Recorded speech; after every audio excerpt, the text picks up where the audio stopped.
Hello everyone, কেমন আছেন সবাই? আশা করি সবাই ভালো আছেন। তো আজকে আমি আপনাদের মাঝে নতুন একটা ব্লগ নিয়ে হাজির হলাম। আজকে মাছ দিয়ে কিভাবে আমরা ঝোল করে পাকাই চাইনিজদের জন্য দেখাবো।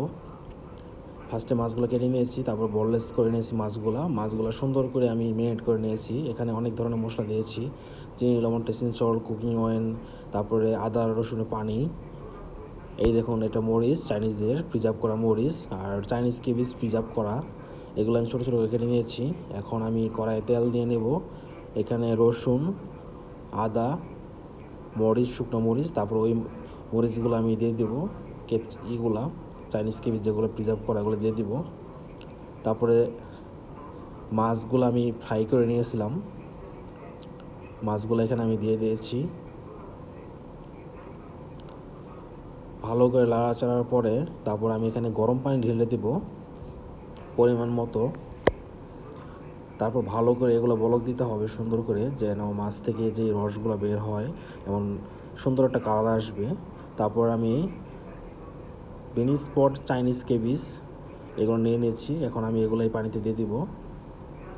চাইনিজ কেবিজ, বেনি স্পট এগুলো ভালো করে ফুটিয়ে নেব। ফুটতে ফুটতে যখন পানিটা সুন্দর একটা কালার চলে আসবে,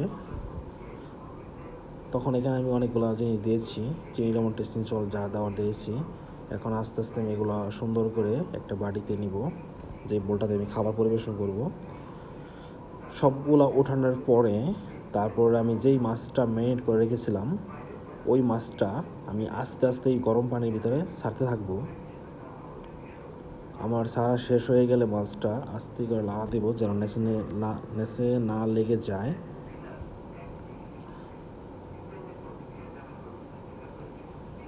অনেকগুলো মাছ, সময় লাগতেছে ছাড়তে।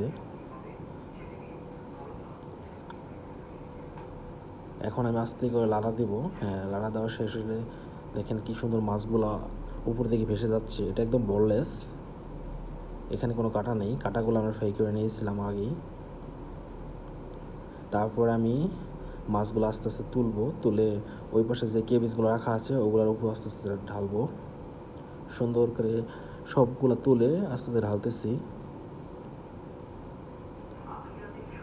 ঢালা শেষ হলে যে পানিটা সুন্দর করে এগুলোর উপর দিয়ে দিব।